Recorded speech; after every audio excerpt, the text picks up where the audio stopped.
சரி, இது பார்த்தீங்கன்னா, நம்ம ஃபார்முக்கு வந்து ஆர்கானிக்கா பண்றோம் இல்லையா? அதுக்கு வந்து வெர்மி கம்போஸ்ட் இங்க ரெடி பண்றோம். இது வந்து அதான் மண்புழு உரம். நம்ம ஃபார்ம் நம்ம ஃபார்ம்ல கிடைக்கிற மாட்டு சாணம், இங்க இருக்கிற இலை, தழை எல்லாத்தையும் மிக்ஸ் பண்ணி இதுல போட்டு தண்ணி விட்டுட்டு வருவோம்.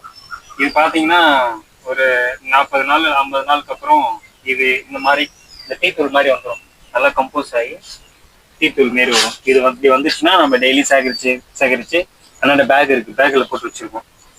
இது பார்த்தீங்கன்னா, 1 டன் அளவுக்கு இது கொள்ளல. வச்சிருக்கு பாருங்க, வெர்மி கம்போஸ்ட்.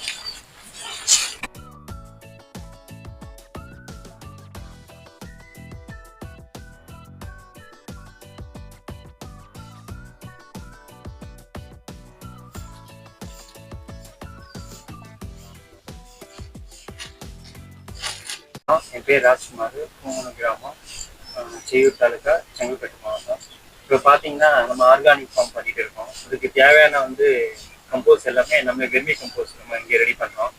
அது எப்படி ரெடி பண்ணுறோம், நம்ம வீட்டில் நம்ம ஃபார்மில் இருக்கிற நம்ம பண்ணையில் இருக்கிற மாட்டு சாணம், அப்புறம் இங்கே இருக்கிற மாமரத்தோட தழைங்க, ஃபார்ம் வேஸ்டேஜ் வேறு ஏதாவது இருந்துங்க ஏதாவது வந்ததுன்னா அது எல்லாத்தையும் போட்டு மிக்ஸ் பண்ணி தொட்டியில் போட்டுட்டு தண்ணி தெளிச்சுட்டு மண்புழு உரம் வாங்கிட்டு வந்து இதில் போட்டோம்னா இது ஒரு 40-50 நாளுக்கு அப்புறம் நமக்கு கொஞ்சம் கொஞ்சமா அந்த மண்புழு உரம் நமக்கு ரெடி ஆயிடும். அதாவது டீ தூள் மாதிரி மேலே வந்துட்டே இருக்கும். இதை அப்படியே கலெக்ட் பண்ணி ஒரு பேக்கில் போட்டு வச்சுட்டோம்னா நம்ம கார்டனுக்கு, அப்புறமா வந்து விவசாயத்துக்கு எல்லாத்துக்குமே